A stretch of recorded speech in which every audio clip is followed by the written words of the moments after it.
बुद्ध धर्म में त्रिपिटक ग्रंथ में महात्मा बुद्ध ने कई जातक कथाएं बताई हुई है और वो जातक कथाएं गाथाओं के रूप में भगवान तथागत बुद्ध ने हमें बताई हुई है। तो दोस्तों, इस कहानियों के उपदेश में हमें सीखना होता है कि हमें महात्मा बुद्ध ने क्या उपदेश दिए हैं इन कहानियों के माध्यम से। नमो बुद्धाय दोस्तों। बुद्धा 2.0 इस हमारे YouTube चैनल पर और आज के इस जातक कथा में आपका स्वागत है। तो दोस्तों, आज की ये जातक कथा बहुत महत्वपूर्ण है और इसे समझने की कोशिश कीजिए और वीडियो को अंत तक जरूर देखिए, क्योंकि इस जातक कथा में परोपकार क्या है ये उन्होंने बताया है। तो दोस्तों, शुरू करते हैं अब हमारी ये जातक कथा। दोस्तों, राजगृह के एक धनी सेठ की कन्या परम धर्मनिष्ठ तथा पवित्र आचरण वाली थी। आयु के साथ साथ ही अहर्त पद प्राप्त करने की उसकी इच्छा भी प्रबल हुई। आत्मध्यान होने पर उसने त्याग की भावना जागृत हुई। उसने एक दिन पहले अपने माता पिता से कहा, मेरा मन सांसारिक सुखों से विरत हो चुका है। मैं भगवान बुद्ध से बुद्ध धर्म की दीक्षा ग्रहण करना चाहती हूँ। माता पिता कन्या के प्रस्ताव को सुनकर चौंक पड़े। उन्होंने कहा, हमारा एक धनी और प्रतिष्ठित परिवार है बेटी, तू ही हमारी एकमात्र संतान है। हम तुझे इस कार्य की अनुमति देने में असमर्थ है। हम इसे नहीं दे सकते।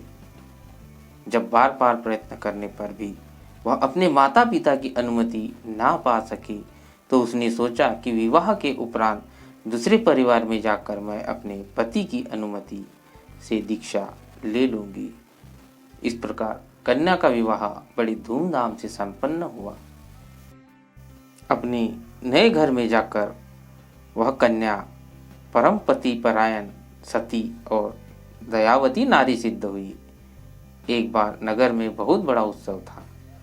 सारे नगर में सजावट और धूमधाम दिखाई दी थी, परंतु सेठ की पत्नी ने उस दिन कोई श्रृंगार नहीं किया था। वह नित्य की भांति सर्वसाधारण वस्त्र पहने तथा बिना अलंकारों के वह घर का काम काज कर रही थी। सेठ ने आश्चर्य भाव से पूछा, अरे यह क्या, आज भी तुम इसी वेश में रहोगी क्या? श्रृंगार क्यों नहीं किया? तब पत्नी ने उत्तर दिया, इस मलयुक्त नश्वर शरीर के श्रृंगार से क्या लाभ? जरा और मृत्यु का ग्रास यह शरीर है, क्या श्रृंगार करने योग्य है? शमशान की धरोहर, वासनाओं की क्रीडास्थल, रोगों का आवास और कर्मों का संचित कोश मात्र ही तो है यह शरीर। भीतर से मलयुक्त होने से यह बाहर भी मल का ही प्रसार करता है। इसका श्रृंगार एक गाल पात्र के श्रृंगार के समान है। दोस्तों, अपना शरीर में मन की भावना, गलत भावना रखोगे तो गलत ही प्रसार करोगे और आप अच्छी भावना रखोगे तो अच्छा ही प्रसार करोगे। पति को यह उपदेश कुछ अच्छा नहीं लगा। उसने कहा, यदि तुम इस शरीर को इतना पापमय समझती हो तो भिक्षुनी क्यों नहीं बन जाती? तब पत्नी ने सहज भाव से उत्तर दिया, यदि मुझे स्वीकार कर लिया जाए तो मैं आज ही व्रत लेने को तैयार हूँ। पत्नी की अत्यधिक रुचि देखकर सेठ ने उसे विहार में ले गया और वहाँ बहुत सा दान देकर उसे भिक्षुनी के व्रत में दीक्षित कर दिया। इस प्रकार भिक्षुनी हो जाने पर उसे देवदत्त के आश्रम में अन्य भिक्षुनियों के साथ रखने की व्यवस्था कर दी गई। संयोग से जिस समय सेठ की पत्नी आश्रम में आई उस समय उसे गर्भ का, परंतु उसका उसे ज्ञान नहीं था। धीरे धीरे गर्भ के लक्षण प्रत्यक्ष होने लगे। भिक्षुनी में इससे बड़ी चिंता फैल गई और उन्होंने देवदत्त से उसकी चर्चा की। देवदत्त ने बदनामी के डर से उसे आश्रम से निकाल देने का आदेश दे दिया, परंतु वह नई भिक्षुनी दृढ़ संकल्प और साहस वाली थी। उसने अपनी संघ के भिक्षुनी को कहा, मैंने दीक्षा तथागत से ली है, देवदत्त तो बुद्ध नहीं है। मुझे दीक्षा बड़ी कठिनता से प्राप्त हुई है, तुम मुझे इससे वंचित मत करो और मुझे तुरंत तथागत के समीप ले चलो। जब भिक्षुनियों का दल जेतवन पहुंचा और तथागत के समक्ष सारा वृत्तांत रखा तो उन्होंने उपाली से कहा, इस विषय का निर्णय एक सभा में होना उचित है। आशा है तुम सब व्यवस्था ठीक ठीक कर लोगे। दूसरे दिन कौशल नरेश, प्रसेनजीत, अनाथ पिंडक, विशाखा तथा कौशल के अनेक भक्तगण जेतवन के विहार में उपस्थित हुए। उपाली ने विशाखा को इस विषय की जांच करने का कार्य सौंपा कि गर्भ दीक्षा से पूर्व है या दीक्षा के बाद का है।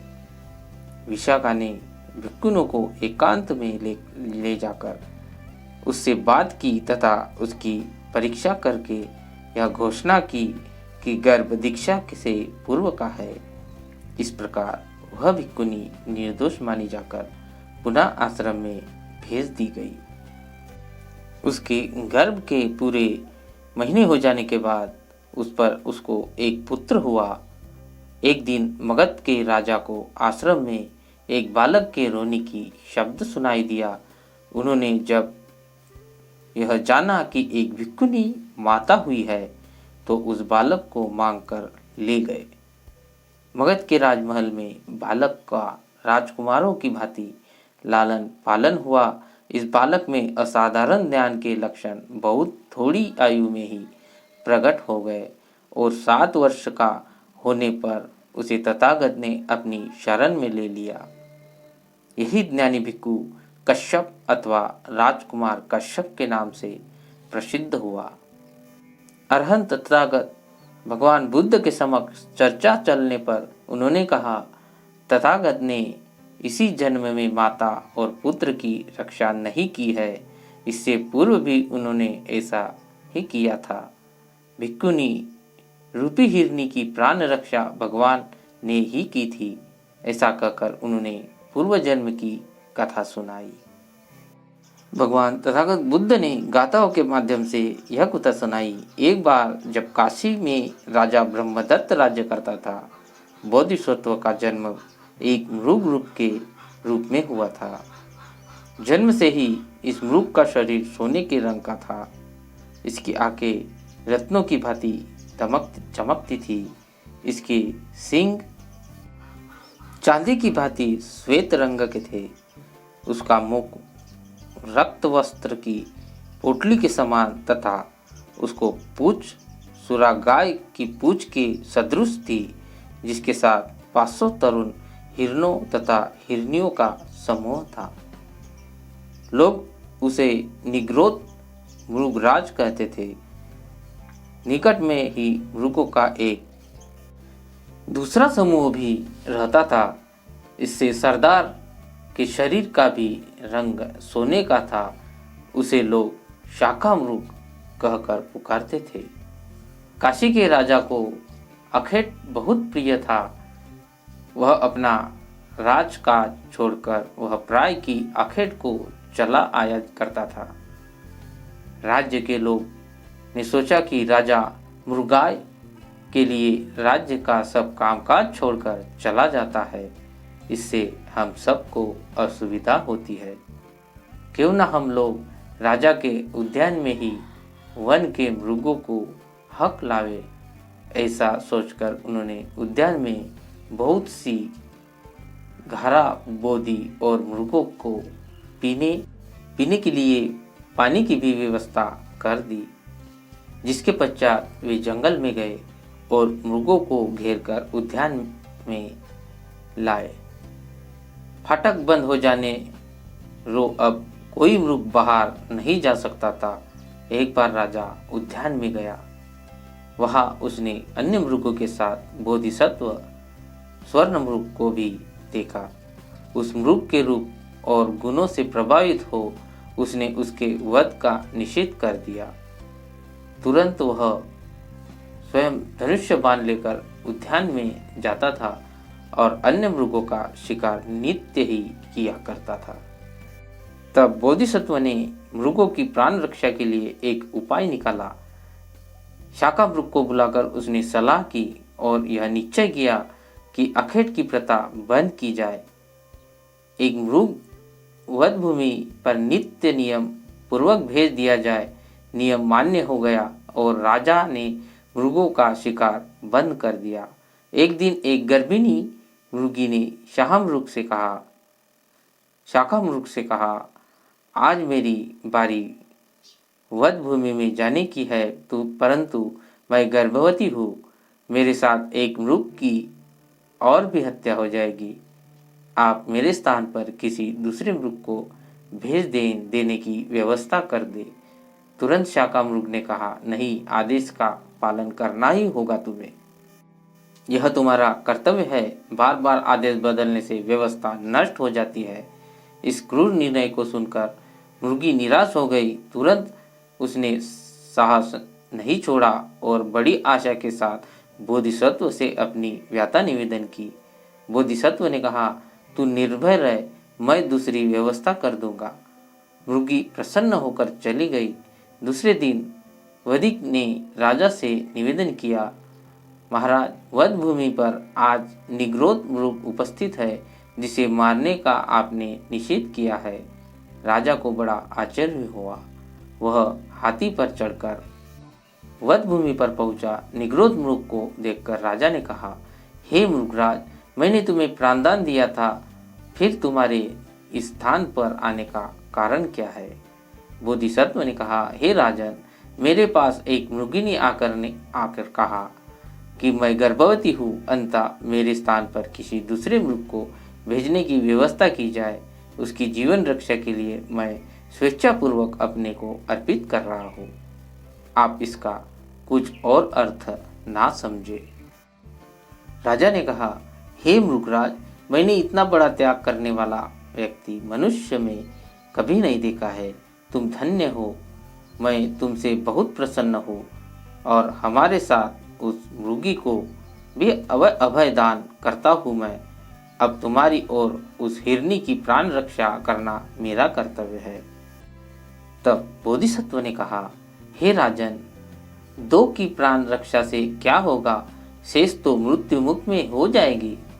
राजा ने कहा, अच्छा, मैं उन सबको भी अभय किया।